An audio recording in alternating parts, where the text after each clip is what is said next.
Hai, salam apa kabar semuanya saudara? Salam damai sejahtera, sukacita bagi setiap saudara di mana saudara berada. Kiranya kasih damai sejahtera, sukacita dari surga melimpah dalam hidup saudara dan saya. Saya berdoa hari ini menjadi hari yang indah, hari yang luar biasa, hari di mana kasih anugerah Allah melimpah dalam setiap hidup saudara dan saya. Sebelum kita masuk lebih dalam lagi, kita mau sama-sama tundukkan kepala, kita mau bersatu dalam doa.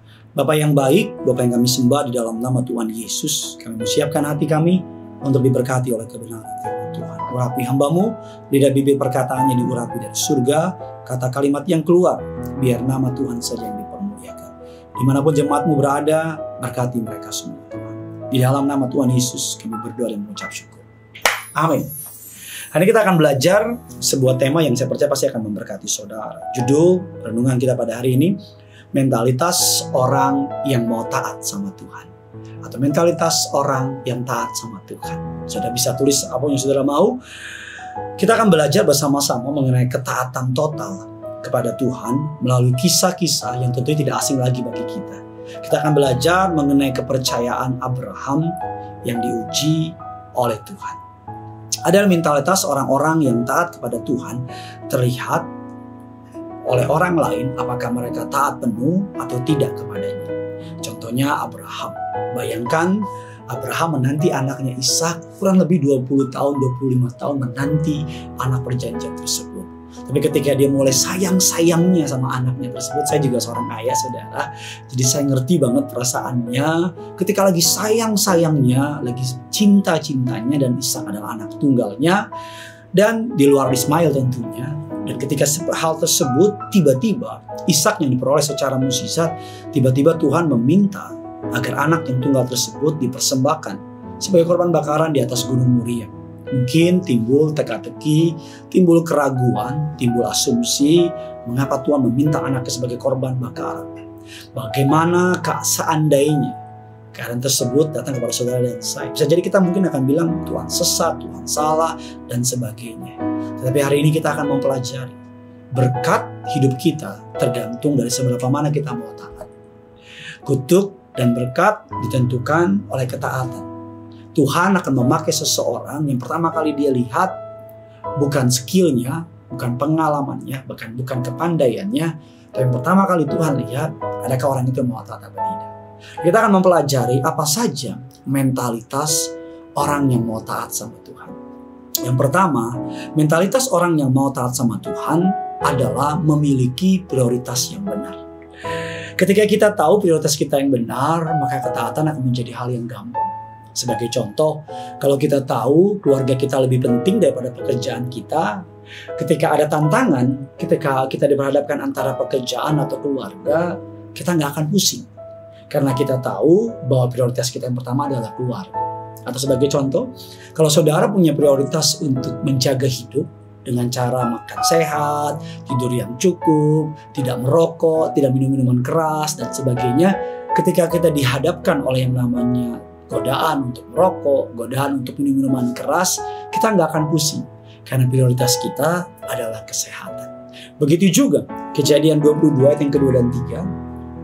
Firman-Nya, ambillah anakmu yang tunggal itu yang kau kasihi, yaitu Ishak, pergilah ke tanah Moria dan persembahkanlah dia di sana sebagai korban bakaran pada salah satu gunung yang akan kukatakan kepadamu. Keesokan harinya, pagi-pagi, bangunlah Abraham.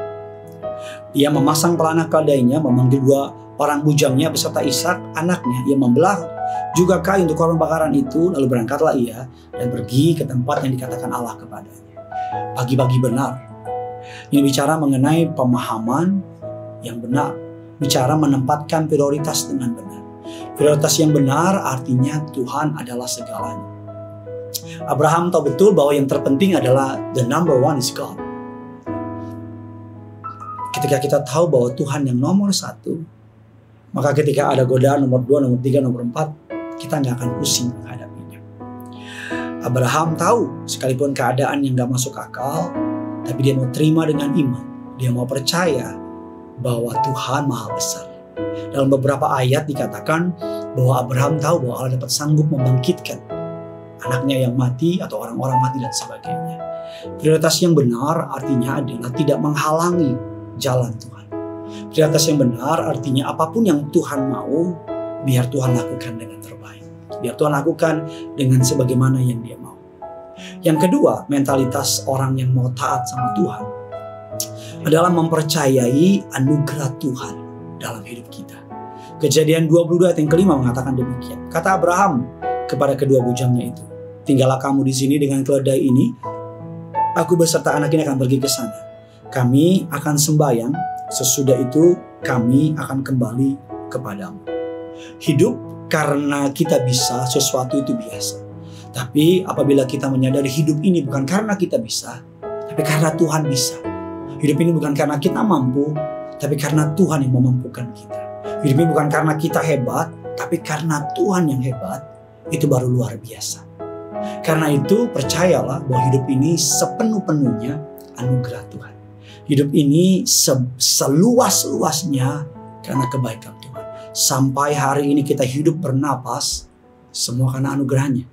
Bahkan udara atau oksigen yang kita hirup hari ini sangat mahal harganya. Kalau saudara lihat kemarin ketika COVID lagi kenceng-kencengnya, tabung gas itu bisa sampai 5 juta, 7 juta dan seterusnya. Sadari hidup adalah anugerah. Oleh karena itu, Abraham dikatakan, kami akan sembahyang. Sesudah itu kami akan kembali kepadamu. Di tengah-tengah anaknya diminta untuk jadi korban bakaran, Abraham tetap beribadah kepada Tuhan.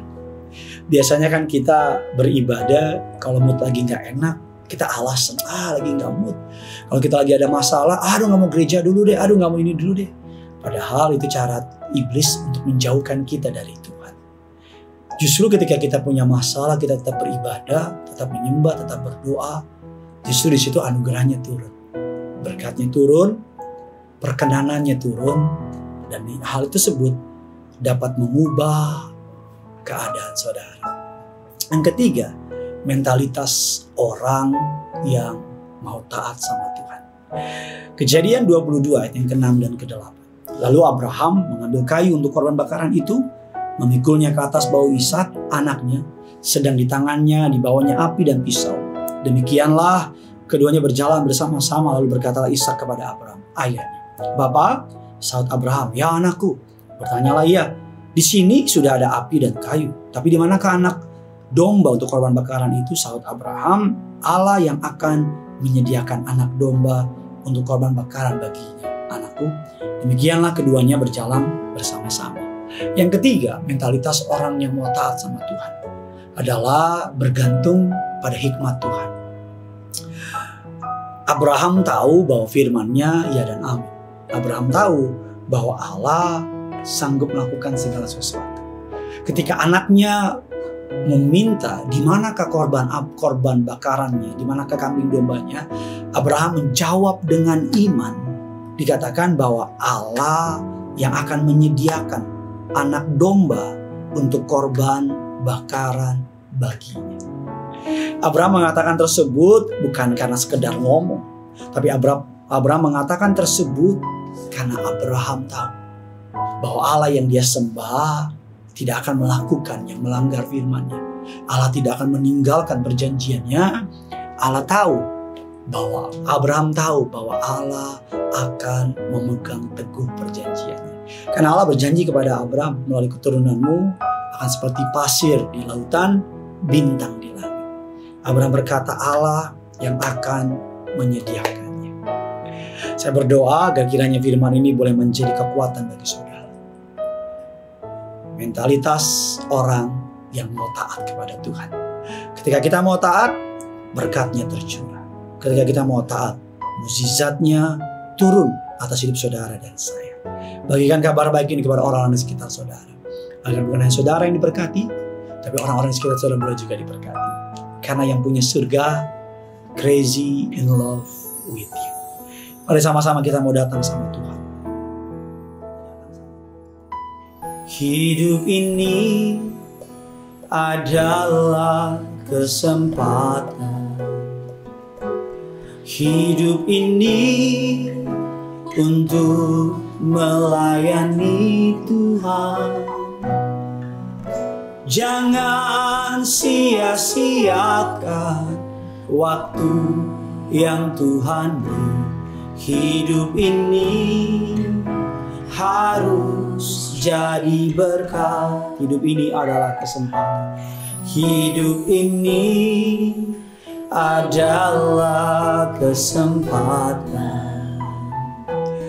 Hidup ini untuk melayani Tuhan.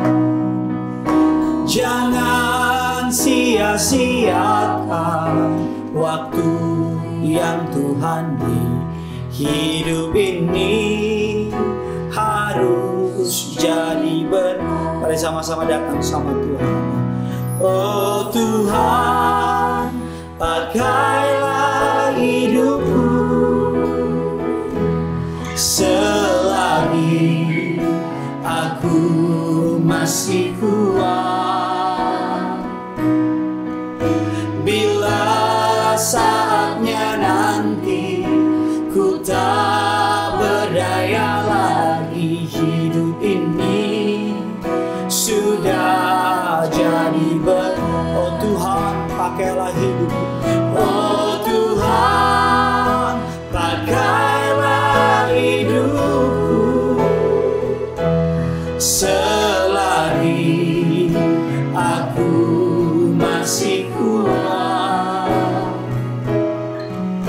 Bila saatnya nanti ku tak berdaya lagi, hidup ini sudah jadi. Oh Tuhan, pakailah hidup. Oh Tuhan, pakailah hidup selagi aku masih kuat. Bila saatnya nanti ku tak berdaya lagi, hidup ini sudah jadi. Mari bawa hati, angkat tanganmu, bawa iman. Oh Tuhan, pakailah hidupku selagi aku masih kuat. Bila saatnya nanti ku tak berdaya lagi, hidup ini sudah jadi berkat. Bila saatnya nanti, bila saatnya nanti ku tak berdaya lagi, hidup ini sudah jadi. Sambil angkat tanganmu, bila saatnya nanti, bila saatnya nanti ku tak berdaya lagi, hidup ini sudah jadi berkat.